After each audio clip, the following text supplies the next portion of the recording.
What's up, pitbulls? Today we pick up where we left off 2 videos ago and look at vehicles for which, of course, only purely hypothetically, must be spat at when you drive these cars. Even if taste is subjective, a very large part of humanity will say that today's cars are simply ugly, and whoever disagrees should seek therapy as soon as possible.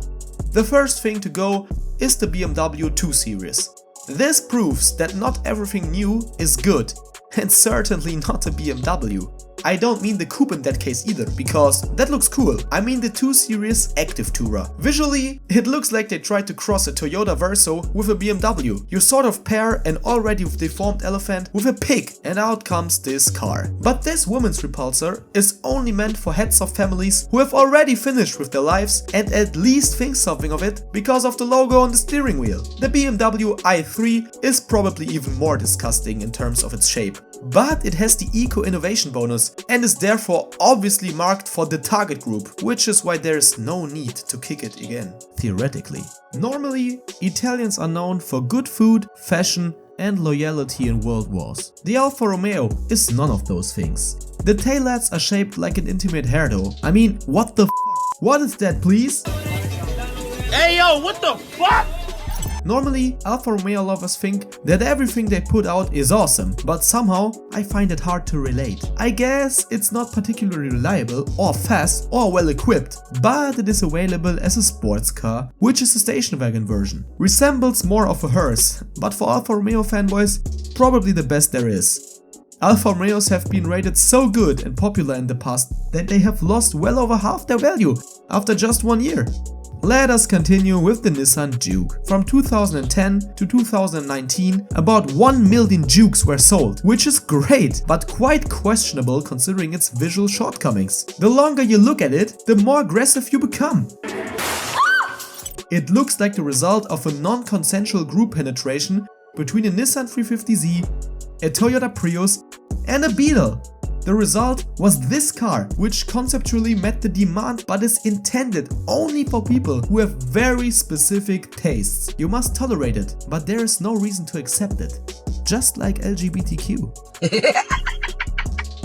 The person who signed off on this probably drives a Fiat Multipla as a daily. The next car is disgusting too. It's about the Audi A2. Probably after seeing the first generation Mercedes A-Class, Audi designer thought they could do even worse. Some engineer had probably pulled too much cocaine and put his entire existence into the car. It probably didn't have much value. In fact, the Audi A2 got an aluminum body, the technology of which was only found in the A8 at the time, but Audi customers still could not identify with it. They wanted an Audi, not a freak of nature. If you Google the Audi A2, you'll find various misguided souls who think the A2 is dope and tune it accordingly, with LED door handles, a threaded suspension and children's airbrushed motifs on the engine blocks. In this case, the owner is a female and looks like the protagonist of Final Fantasy VII. Let's continue with Japanese misfit in car form.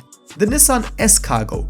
The design of the S-Cargo is officially inspired by the Citroën 2CV. The look of the car is questionable. The Nissan looks like a transporter for hobbit coffins. Fair enough. Originally, the vehicle was only intended for the Japanese market, because its size is just enough to transport a few boxes of used panties to fill up the vending machines there. However, with the size, one wonders who is supposed to do that, since it feels like only children fit in, although Japanese are not the tallest on average. For whatever reason, 12,000 of them were built. Worse, however, is available in South Korea, and that is the SsangYong Rodius. The first generation of Rodius was available from 2004 onwards. Technically, the Rodius even had potential, as many parts from the Mercedes W124 and W140 were used, such as the wheel suspension, floor assembly, door handles, interior trim, engine and transmission. The fact that these cars have not been produced since the 90s probably escaped their engineers. Still, none of this helped, as the car is ugly as night. Sometimes it may be good, sometimes it may be shit. This alternative Pope mobile weighs over 2.1 tons and is supposed to be a stroke of a station wagon. It looks like the much cheaper and even more deformed version of the Mercedes R-Class. The car would also be extremely ugly, but the SsangYong has gone one better with its disgusting design.